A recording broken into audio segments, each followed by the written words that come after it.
Catus Maximus here. A little video about the Harbor Freight Pittsburgh. I'd say these are the micro stubby screwdriver set. Surprisingly enough, they are not on the website, even though they still have them in the store. These seem to be a new generation, which is actually even cheaper. They have had these for a long time, but the Phillips would be blue colored, the flatheads would be red. Now they're all red.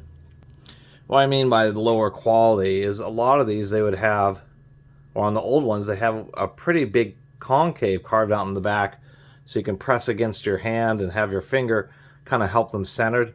Now on these, this concave barely exists. The reason that you even have these, and all they are is just an acetate handle with a 1/4-inch hex bit that's been pressed into it, is the fact that they are so small. They're smaller than a bit and a thumb wheel. They're smaller than just about anything. And in those particular situations, one of them is like in sedans, passenger cars, the rear speakers on that rear deck. Those things oftentimes are right next to the glass, just about impossible to get the screws out, unless you have like a little ratchet bit driver. And so that's one of the situations which these just super compact screwdrivers are handy. They're also handy in certain situations where you're able to break the fastener. Then you can get in there with one of these and actually thread it out. So I thought these things are pretty cool. They're only about 1.5 inches tall. I mean, even if we take a standard stubby screwdriver, a regular stubby screwdriver is huge compared to these micro drivers, and I kind of like the idea of these things. The other deal with these is that since they're not held in particularly great, they are okay because you can't put a ton of force on them.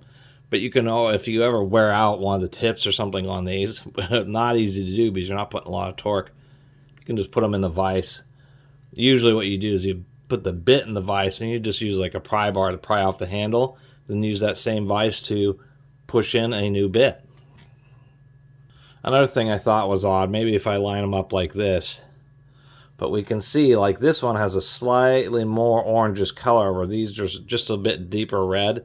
And so there's even quite a bit of inconsistency even with the paint or the colorization, which I thought was odd. So anyway, surprisingly enough, these have been like a staple item in the bins of Harbor Freight for years, and surprisingly enough, they actually have apparently changed suppliers, and they're even, they were okay before, but now they're actually not so great. And so if have a need for some of these micro stubby screwdrivers, I'd probably order some online or find some other brand, because the big deal, one of the biggest deals, is that concave. It's barely there, so it's not as easy to keep these steadied as you're using them. Of course, you can use them like more of a normal screwdriver, but that's really a big deal is doing this, and your finger barely wants to stay in there, and that's actually kind of disappointing. And the second thing is the Phillips heads are no longer blue, so it's not quite as easy to dig up out of a drawer, whether you're looking for the slot heads or the Phillips. Anyway, I really appreciate everybody who's been watching and subscribing, and if you haven't subscribed, please do. Till next time, Catus Maximus out.